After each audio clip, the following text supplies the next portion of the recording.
Good morning, everyone. My name is Maya Luria with TMC for Seniors, and today we are going to be talking about navigating chronic kidney disease.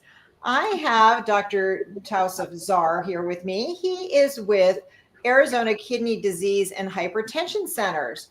He is a nephrologist over there at you've got really an acronym, right, Dr. Zar, that you go by, right? It's A KDHC. ADHC. So I know when you look it up, you can actually find it under that or under Arizona Kidney Disease and Hypertension Centers. Um, but you're also the nephrology section chief at TMC. I want to thank you so much for joining us today. Absolutely. You're welcome. Yes. So we have an online audience that's watching along from home as well as an in-person audience. So if you're watching from home and you have a question, please feel free to put those questions into the chat and I will ask Dr. Zar afterwards. But I'll go ahead and turn it over to you, Dr. Zar. Well, thank you. Hello, everybody who's online too. It's Tausif Zar. I'm one of the nephrologists with Arizona Kidney Disease and Hypertension Center. I'm the nephrology section chief at Tucson Medical Center. I'm the medical director for multiple dialysis units in town. I've been doing that for quite some time, since 2007, actually. When I moved here to town, I did some academic work at 5 years at University of Arizona. I was teaching, and then I moved to private practice afterwards. Today, we'll be talking about chronic kidney disease. This kidney disease comes in two main formats. I mean, you have acute kidney dysfunction or kidney disease that I'm taking care of right now because I'm covering Tucson Medical Center, and then we have chronic kidney disease. Anytime your kidney dysfunction or disease your kidney function stays down for more than 3 months, we call it chronic. So that's the definition of chronicity. So if your primary care checks your blood work and his kidney function is low one time, he checks it again in 3 months and it's still low, you probably have chronic kidney disease. So either that or you have protein in the urine. That also signifies and classifies as chronic kidney disease. So you don't have to have low kidney function per se. You can just have protein in the urine, and that will actually also classify as chronic kidney disease if you have it persistently more than 3 months. And acute is acute, somebody who comes to the hospital as acute kidney failure. I wanted to enlighten the fact that there's an epidemic of chronic kidney disease. We have about 37 million adults in the United States of America that have chronic kidney disease. 14% of the US population have chronic kidney disease, or more than 1 out of 7 people have chronic kidney disease. So you can do the math. I mean, the impact is massive. Chronic kidney disease is the 9th leading cause of death in the United States of America.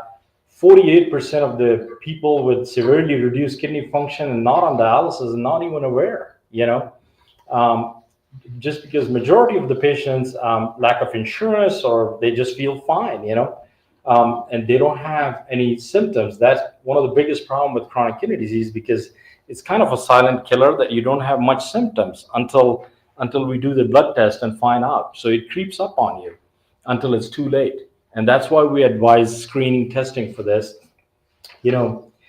So every 24 hour, about 340 people end up on dialysis. Every time I'm in the hospital, I start dozens of people on dialysis. And when I look back at their records, somewhere, somehow, things were missed. It was not approached appropriately, and that could have been. So I wish I'd seen that patient 5 years ago, than that late that I had to start him on dialysis. In the United States of America, the biggest cause of chronic kidney disease is diabetes, high blood pressure, are the leading cause. They're the top 2 leading causes. So if you're diabetic, you absolutely need to have your kidney function checked. Medicare spends a ton of money on this. The CKD cost is about $84 billion. The dialysis cost is about $36 billion. So CMS, the biggest chunk of CMS money is actually, you'd be surprised, it goes to patients with chronic kidney disease and advanced renal failure. You'd be surprised how massive that is. So massive, they don't even know how to handle it, because that's such a big chunk of money, because that goes with a lot of comorbidities associated with it. Now, how do we diagnose chronic kidney disease? As I mentioned, it's a silent killer. It sneaks up on you. You wouldn't know it until you check your labs, or until it's too late. Too late is not a scenario we want to deal with. So we always like screening, testing, and ask that you have your blood work checked. The specific and non-specific symptoms of chronic kidney disease don't occur until advanced renal failure. You're almost close to dialysis when you start losing your appetite, feeling nauseous, having some diarrhea, having a metallic taste in your mouth, itching because your phosphorus is deposited in your kidney, swelling in your ankles, puffy eyes, or frothy urine. All that happens later in the advanced kidney failure. You don't want to get there. You want to be seen earlier. That's the whole point of this presentation today. So again, symptomatology occurs later, so never wait for that. Always be vigilant of and advocate for your health care, and always ask for, hey, what's my kidney function? Where do I stand? And the highest risk patient include diabetics, hypertension, obesity, patients with family history of kidney disease, patients with heart or liver disease. One of the things I wanted to mention is that we're seeing more and more patients who are overweight and have fatty livers. Fatty livers can lead to cirrhosis and decline in kidney function. Same thing with coronary artery disease. As you age, coronary artery disease leads to congestive heart failure. If you're on medication, if you're undergoing coronary angiogram, or if you have taking diuretics, the highly likelihood, I want to say hundreds of times high likelihood in the general population, that you probably have chronic kidney disease. This is my common patient, diabetic, hypertensive, chronic kidney disease patients, that it's a triangle that happens all the time. Prevalence of chronic kidney disease increases with aging. So as you age, the higher the chance. The younger you are, the kidneys get away with a lot, so you can hurt them with many things and they will bounce back up. As you grow older, they are less forgiving. So anything happens, you're hospitalized, you come out, your kidney function every time. So usually I see a pattern that patient got hospitalized 3 times and never got referred to see a nephrologist. And then 4th time when I get to see him, he's got advanced kidney failure, because every time kidney function went down a little bit, and everybody said, well, it wasn't too far off from where his baseline was. But actually, if you trend it, it was declining the whole time. And as I said, it's a silent killer. It doesn't hurt.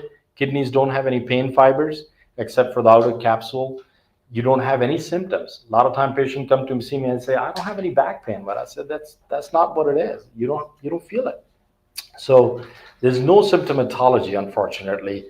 If it was if symptoms were associated with it, you probably come to me way earlier, and that's the biggest problem. And your primary care is at the forefront of diagnosing you and referring you to see a nephrologist. How do you diagnose chronic kidney disease? The value we check in your blood is a simple blood test. We check basic metabolic panel. All basic metabolic panels check serum creatinine value. That's a muscle byproduct, just like creatine that's available in the market. It's exactly similar to that, a little bit similar to that. It's a muscle breakdown product, and how fast your kidneys get rid of it determines your kidney function. So a normal creatinine value for a 60-year-old woman would be 0.8 or 0.7, and like 0.8 or 0.9 for a man, less than 1. If you're 60 plus years old, if your creatinine is 1 and above, you likely have chronic kidney disease. That means your kidneys are not able to excrete the creatinine value fast enough. Now, this creatinine value that we check in your blood goes into a statistical equation called CKD-EPI. It's some statistician, a whole bunch of statisticians got together and said, well, for your age and profile, that's where your creatinine should be. But because since it's not, that's what your kidney functions at. So it actually tells me a percentage of kidney function. So every time you get a basic metabolic panel checked, it'll tell you a creatinine value and it will tell you your GFR, which is the glomerular filtration rate. So, you need to know your GFR. So always ask your primary care physician, doctor, what's my creatinine? What's my GFR? And the reason I stress this because kidneys are like a filter in your refrigerator. They tell you the health of your whole body. If your kidney function is low, there's probably other things going wrong because kidney function goes down secondary majority of the time, not primarily. So there's other things like your blood pressure is high, your blood sugar is high, your heart's not doing fine, you have atherosclerotic disease, blood vessel disease, all that will bring down your kidney function. So a creatinine of 1 and above for aging population, I would say you have probably stage 3 kidney dysfunction. And all basic metabolic panel checks that. Now, once I determine the GFR, we determine one of the 5 stages of kidney dysfunction that you can end up with. So we put you in one of the 5 stages, 1 being the least severe and 5 being the most severe. 5 is when you end up on dialysis, actually. Okay? So, and then urinalysis is very important too because we want to determine if you have protein in the urine. So protein in the urine signifies kidney dysfunction or kidney disease. So here are the 5 stages of chronic kidney disease.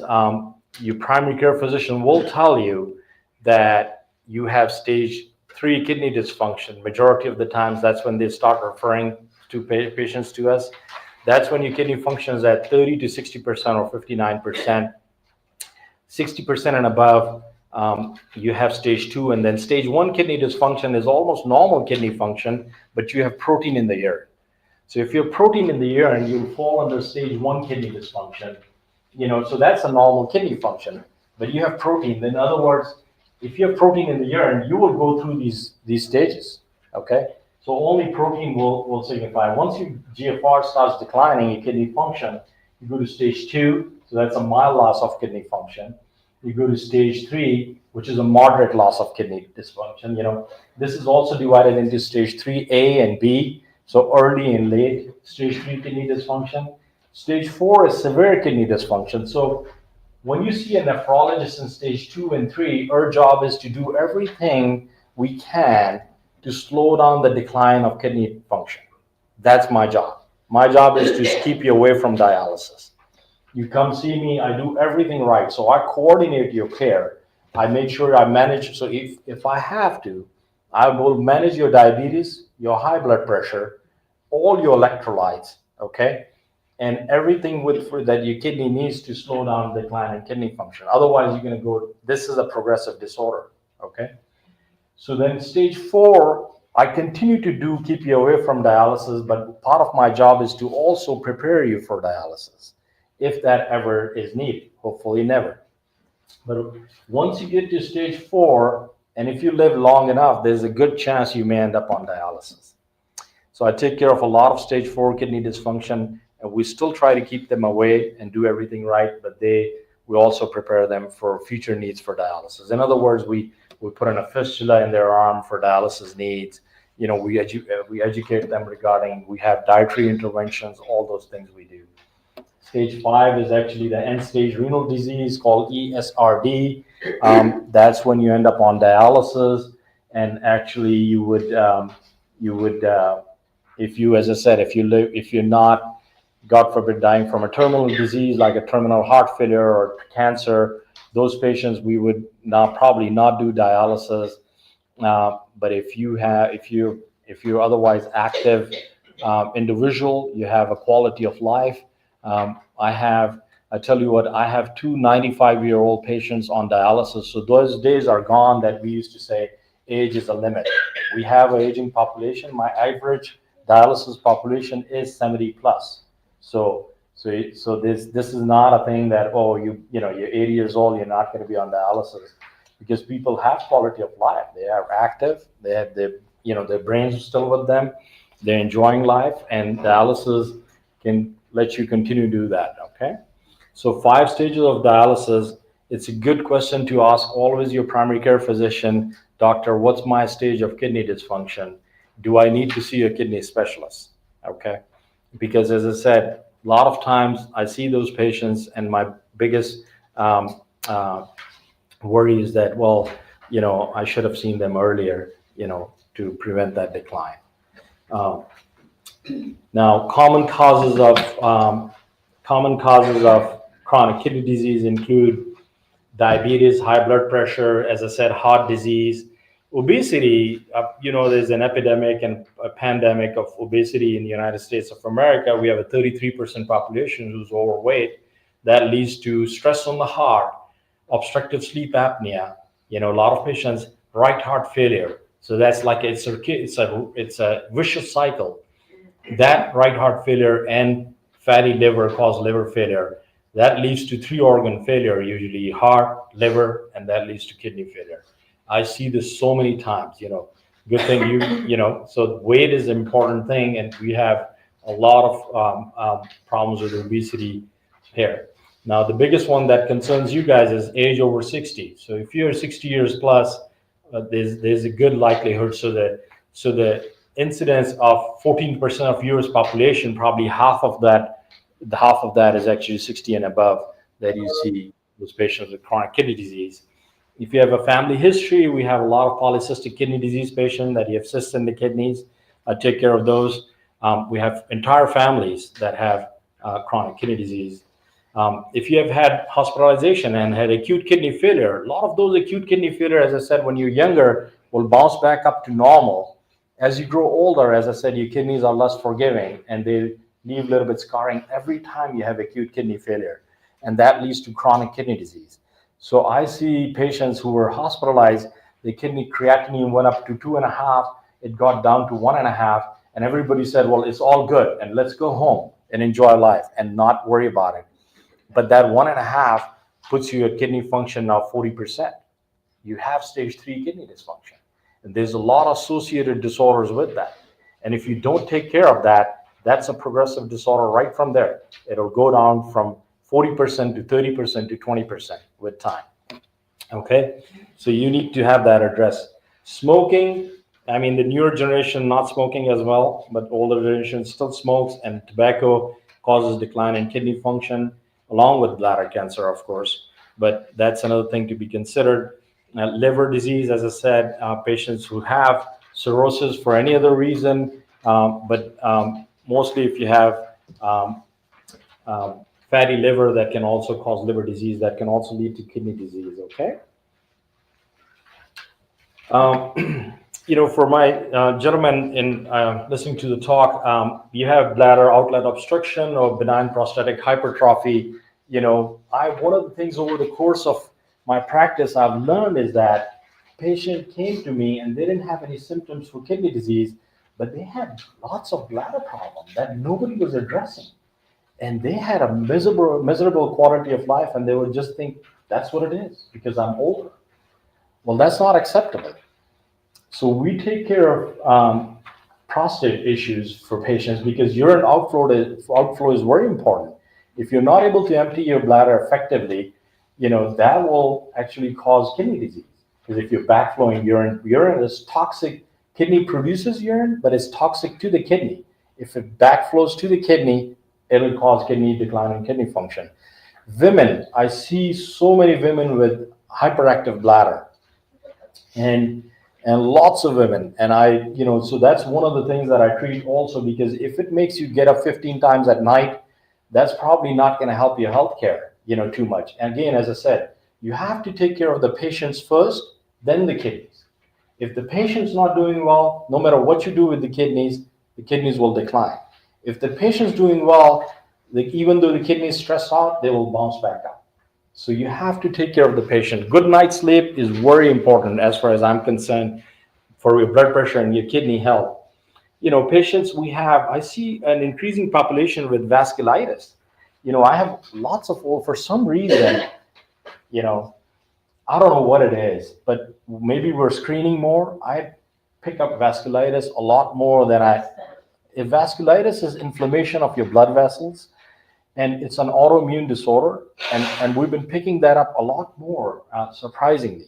So when your kidney function suddenly declines, you have some blood in the urine, we check for that because that causes blood in the urine usually. Or if you have a rash, if you have a funny rash on your body, you may have a vasculitis if you're older. Okay, so it's called Wegener's disease or ANCA vasculitis. That's the commonest one. And if you have little bumps, red bumps on your body, and it just comes out of nowhere, like you'd wake up one day, you have those bumps, it's called vasculitis, and it can give you heart disease, lung disease, can give you a stroke, and shut down your kidneys. And so actually, I have two of the patients currently I'm taking care of right now. A sweet little lady came to me the other day, and last month, and her kidney function had suddenly gone down. And she said, I'm fine. There's nothing wrong with me. I checked her urine. She had protein and blood in the urine. So I admitted her straight to the hospital for a kidney biopsy. Of course, she has nasty ANCA vasculitis. All her kidneys inflamed. It's like you nuked the kidney. That's how bad it is. And imagine she had no symptoms. She was just sitting in front of me. Her primary care checked the labs and said, oh, the kidney function went down. I don't know why, So again, very silent killer. So you have to advocate for your health all the time and keep asking questions.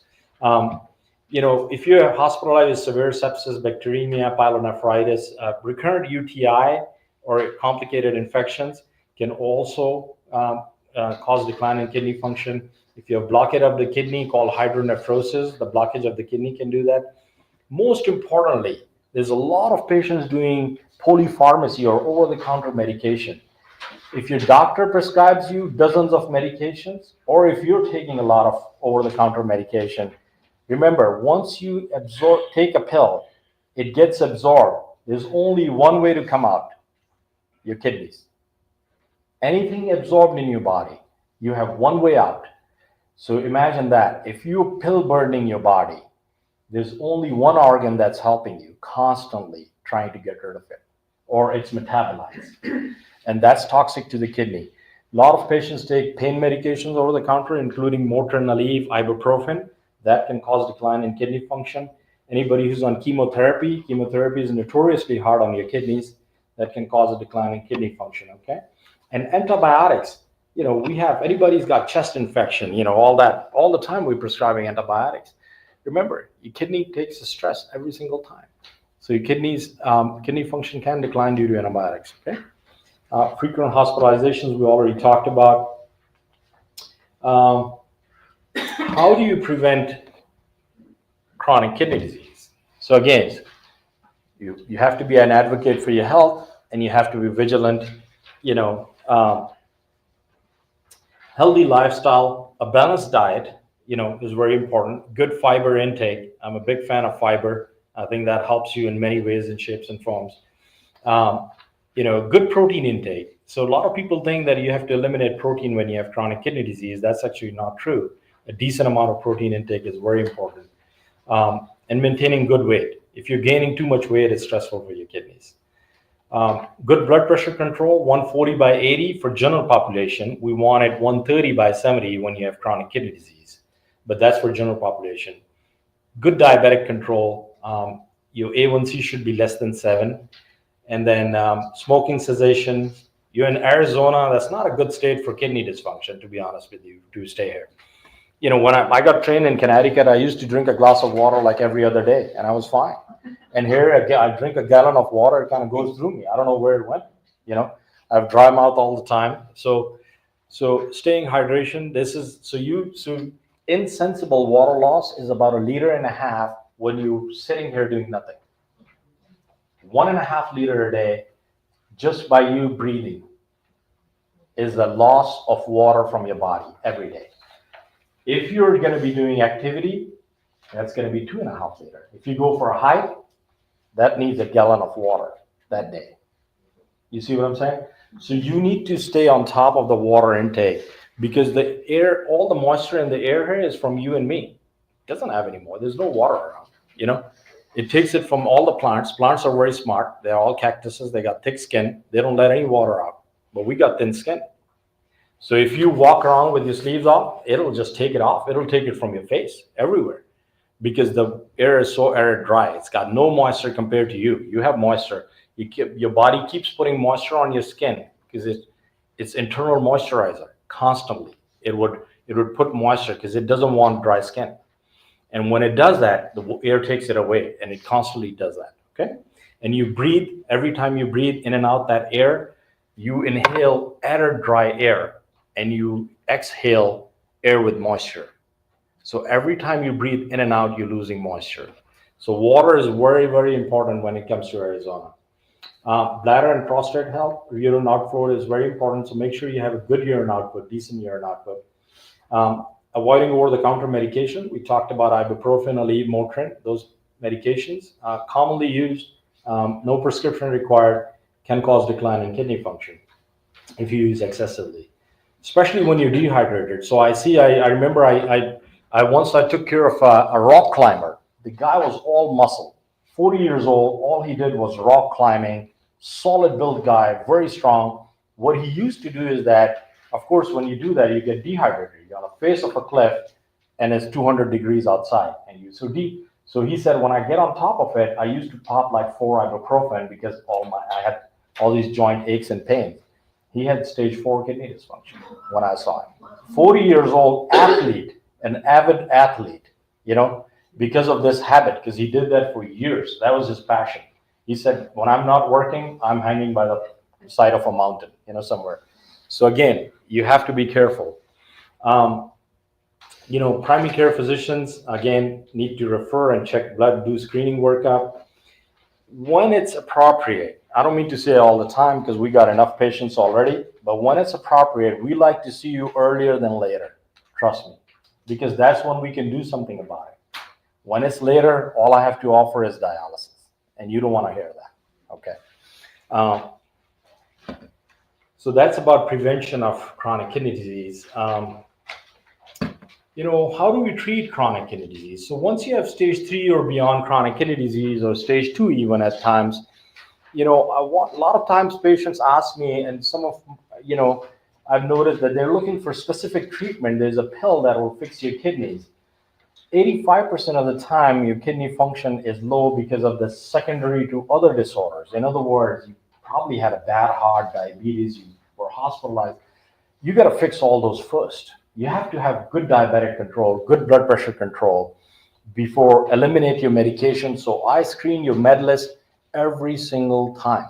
Every single time you come see me, we will be going over your med list every single time, because I don't want anything in there that was going to cause decline, unnecessary.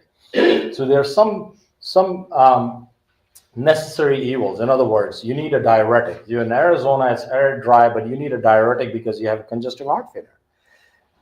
I actually help manage that to keep you on the minimum dose possible, because higher doses would cause decline in kidney function.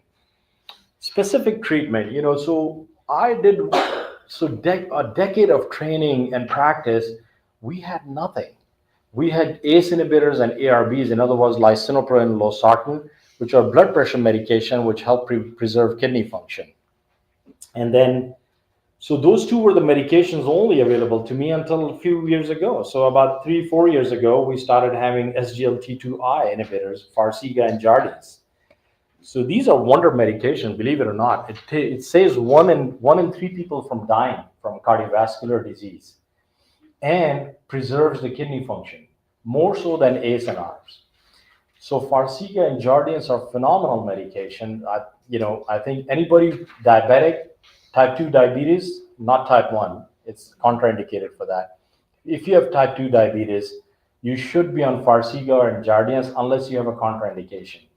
What the medications do is that they block the reabsorption of glucose from your urine, and you pee out a little bit extra sugar in your urine, kind of decompress your whole system, for lack of a better term. There's a scientific explanation for that. They kind of dilate the blood vessels in your kidneys and improve the circulation in the kidney. So this preserves the kidney function. And so if you see me at stage 2 or stage 3 kidney dysfunction, and I see you, there's a highly likelihood that I'm going to be putting you on one of those 2 medications, and what they do is that it's one shot, and with you kill 3 birds with 1 shot. You prevent strokes, heart attacks, decline in kidney function, helps your blood pressure, helps your electrolytes, keep your sodium up a little bit, and have people who have edema, it helps with the edema. So many prong approach. there's a little study that even, somebody said that it even helps with dementia decline and cognitive decline. It's a phenomenal new class of medication that we have access to now. And so people are thinking that in the next decade, we will see a decline in chronic kidney disease because of these two medications. There's more coming out now. Farxiga is going to go generic next year, so it's going to be more readily available. I'm prescribing, so 50% so far of our patients in the clinic have already been transitioned to these medications. And we keep going. There's another medication called Carendia. Now, these are specific treatments for kidney disease, okay? But you have to do the main treatment for diabetes, hypertension, heart failure before you go to these medication treatment. All these medications prevent heart failure. Lots of my patients have, almost, I want to say half of my patients with chronic kidney disease have heart failure, because of coronary artery disease. These medications does wonders for that. So it came out as a diabetic medication, and guess who's prescribing it the most? Us and the cardiologists. Oh. We prescribe it like water, all the time, because of their significant side effects. And as I said, you don't rarely see a medication who would save 1 in 3 people from dying. Usually the incidence of saving, we call it the big picture of you taking a pill. We say, oh, this is indicated. You take it, it's 1 in 1,000 deaths saved. So so 1 in 3 is phenomenal. 33% success. This is my last slide, but so we just talked about, we were focused on chronic kidney disease, stages of chronic kidney disease, prevention and treatment of chronic kidney disease. There's a whole stigma and a whole lot of complications that are associated with chronic kidney disease. Kidneys do a lot of things for you. Kidneys are a filter in your body, just like a filter in your refrigerator. The water is not going to be clean if the filter is not working, and it's going to cause a whole lot of problems. They manage your electrolytes. So kidneys. So I want to start with. Let's just start with. So your calcium and phosphate metabolism, bone health, is dependent on your kidney function. Believe it or not, kidney makes a specialized vitamin D, which is called 1,25-hydroxycholecalciferol, okay? That specialized vitamin D is a prescription one called calcitriol. Yeah. When you have stage 3 and beyond kidney dysfunction, and you don't have that calcitriol in your body, and nobody's checked you for that, your parathyroid hormones signals that, well, I don't have that specialized vitamin D in the body. It starts going crazy. And when the levels of parathyroid are up, it causes osteoporosis, weak bones. It's called adrenal osteodystrophy. It's a different name, but it's kind of similar to that. Weakens your bone. It takes all the calcium from your bones. So that has to be checked. I pick it all the time, and all it needs is a simple supplement, calcitriol. And the whole cycle involves the kidneys, and nobody's thought of it. So patients come see me for chronic kidney disease stage 3, and I check their PTH level is twice as high. And I said, how long this has been going on for? It's been weakening your bones, and patients get fractures and all that. So we actually give them calcitriol. Lots of patients dealing with high potassium level. We have a couple new products, Lokelma, Veltazza. We can treat high potassium level or just your medications, usually, or your diet. So we help with that. Anemia is another big one. So your kidneys generate a hormone called erythropoietin. Kidneys are hormonal. Erythropoietin stimulates your bone marrow to produce red blood cells. If your kidney function is low, it's not going to produce the erythropoietin, and your bone marrow, even though it can produce red blood cell, it's waiting for that signal. That's not there. Mm-hmm. So unless that signal is there, so I have a ton of patients that come to my clinic monthly to get that shot because their kidneys are not generating that hormone, and we check you for that, called erythropoietin.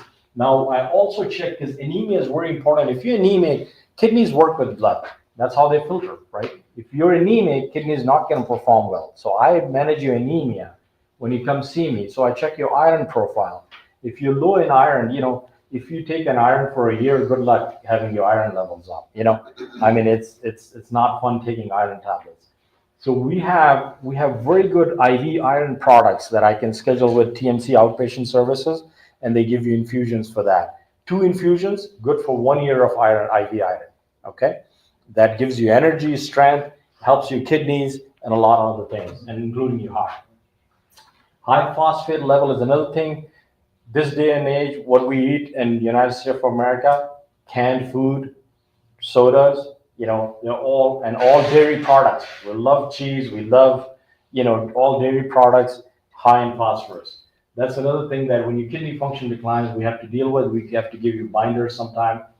We manage the calcium metabolism. So high and low calcium, we replace and treat it with different medications. Metabolic acidosis is a very common thing. You might have seen the bicarb water out there, high pH water.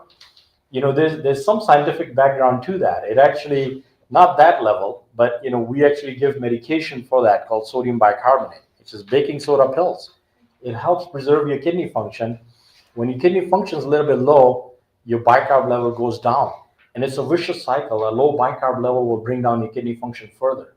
So we give you bicarb supplements. That's a much higher strength than the bicarb water you drink outside. But again, bicarb water, there's no scientific evidence, but theoretically it's better than other, so that's where it comes from. So bicarb, we check you for that and we treat it. Fluid overload, I manage this all the time. Lots of my patients have congestive heart failure or they're on diuretics for high blood pressure, one reason or another. Remember, everybody prescribes diuretics. Guess where they work at? Kidneys. So the only specialists who truly know anything about those is us, right? So we specialize in diuretic management because we are kidney specialists and diuretics work on the kidneys. So we know what's the appropriate dose, when and how to take it, and which one you should be taking, okay? So we manage that. High blood pressure is the chicken or the egg story for high blood pressure with kidneys. Which one is first? So high blood pressure causes decline in kidney function. Low kidney function in turn causes high blood pressure.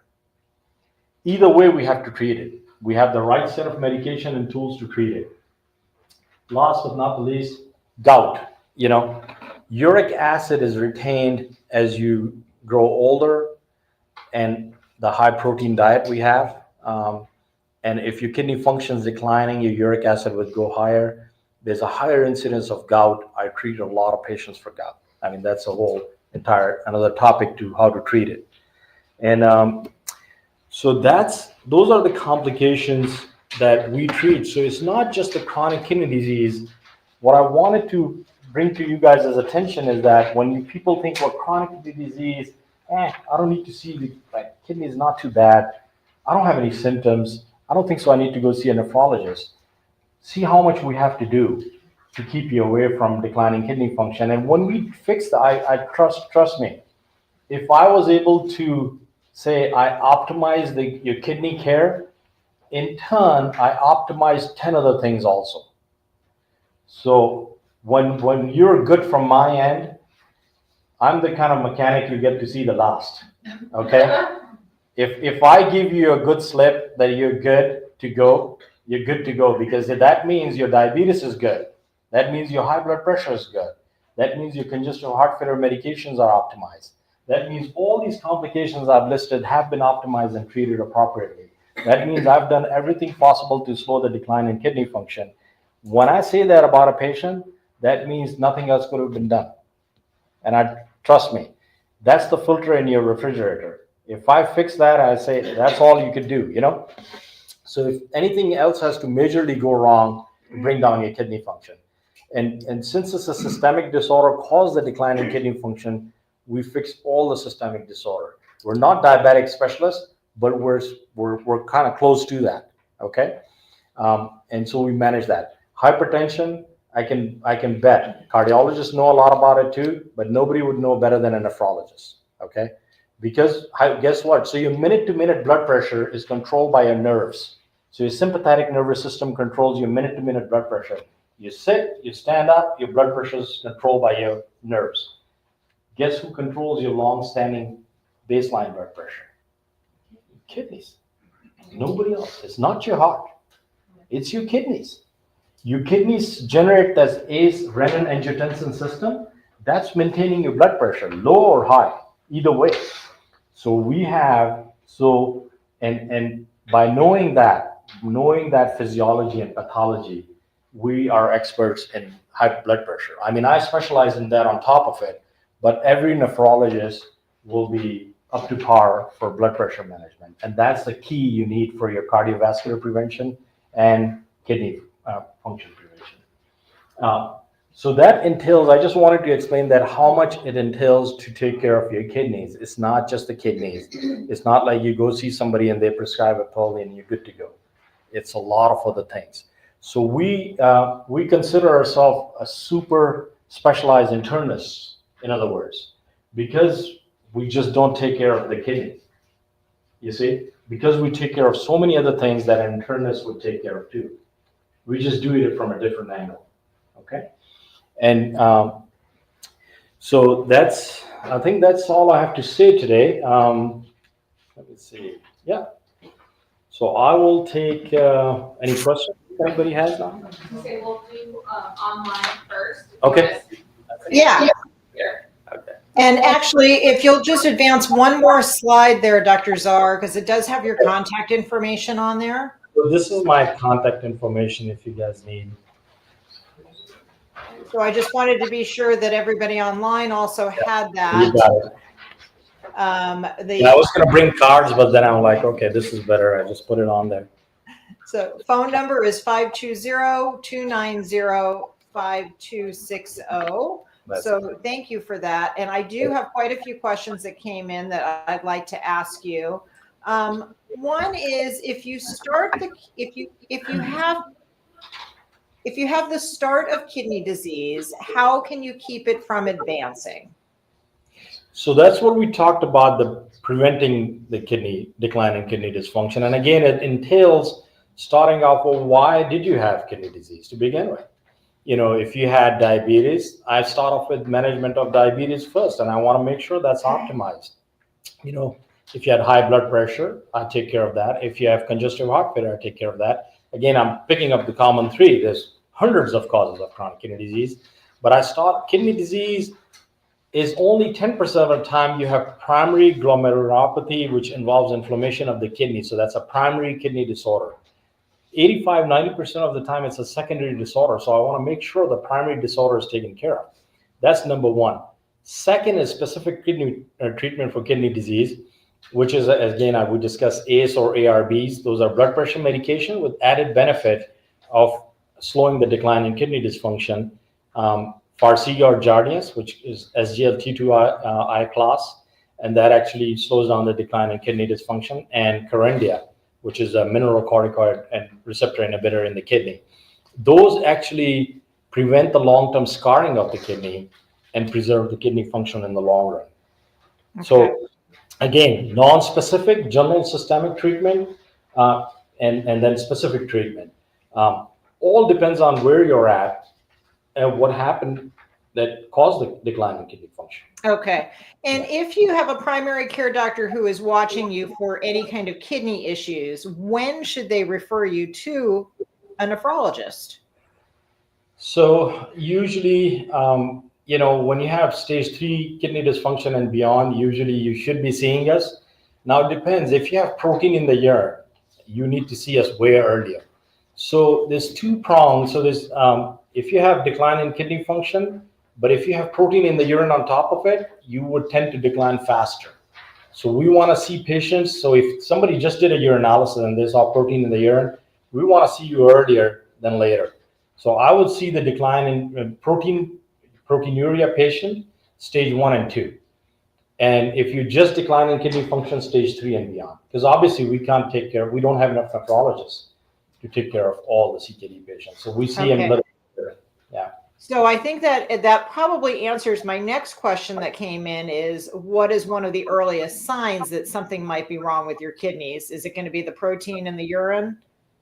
So not necessarily. Again, you can have decline in kidney function without protein in the urine, you know, and so you can have, I mean, usually it's a lab test. It's a silent killer. So the symptoms, signs and symptoms, if you're looking for, that's a lost cause then. You would be waiting too long. So if you're waiting till you get sick, and honestly, I've had family members and So when I found out that they had kidney dysfunction, I said, how I'm your cousin. How come you never asked me? They said, well, but I felt fine. This was the answer. I get this answer all the time because they don't have any symptoms.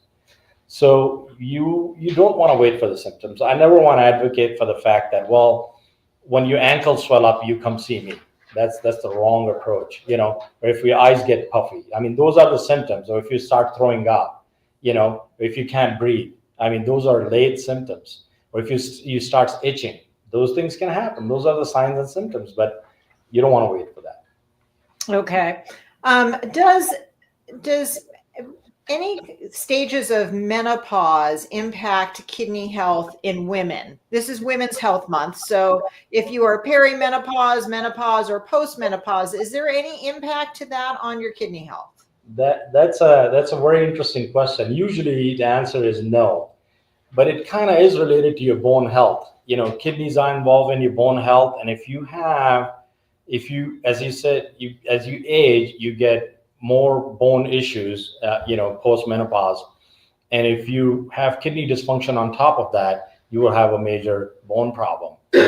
So in that aspect, but there's no direct correlation between female sexual hormones, which you don't have after perimenopause or menopause, and but your blood pressure does fluctuate that time. I have patients that come see me, and it's all over the place, and they have flushing, and so labile blood pressure is part of it, but that's just your nerves. It's not sustained hypertension. Okay. I've got two more questions. If you have stage 1 kidney disease, what should you do? So if you have stage 1 kidney disease, that you would need to see, you need to check a urine specimen to make sure you don't have protein in the urine. That's the key. If you have protein in the urine, you need to come see me, because I need to investigate further, because patients who have protein in the urine can decline their kidney function faster. If you just have a stage 1 kidney disease, you don't need to do anything else. Just follow up with your primary care every 6 months if you don't have protein in the urine. Now, some patients have family history of chronic kidney disease. They'll be, you'd see a 29-year-old female who's perfectly fine, healthy, but her family has cysts in the kidneys. So she would tell her primary care physician, and he would check, stage 1 kidney disease, and he would do an ultrasound and see all the cysts in the kidney. Now, kidney function, remember, stage 1 is pretty much close to normal, but she has kidney dysfunction. That kidney function will go down because of the cysts in the kidneys. So if you have cysts in the kidneys, or if you have protein in the urine, you need to come see me, because that's a very highly specialized treatment I do. If you have protein in the urine and you're not diabetic, I'm probably going to put a needle in your kidney to find out which one of the disorders you have that's causing. There's 100 different conditions that can cause it, and we treat it all differently. I mean, I stuck to very basic knowledge here, but it gets to be very sophisticated when you have protein in the urine and you're not diabetic. Okay, my last question, which I think is going to be an easy one for you. Can you self-refer for an appointment with you, or with Medicare, or do you need to have a referral? And if so, who can provide that referral? So in this day and age, I've noted that that about 90% of the patients can self-refer. So majority of the patients can self-refer. Only a small fraction of the patient would need a primary care's approval for the referral, and that is through their insurance. Okay, so with original Medicare, can you self-refer? I think or should they call the office? For billing and insurance, I mean, we have a big corporate, so I kind of almost never deal with it. I just take care of my patients. And that's what I love to do. So I stay away from that part.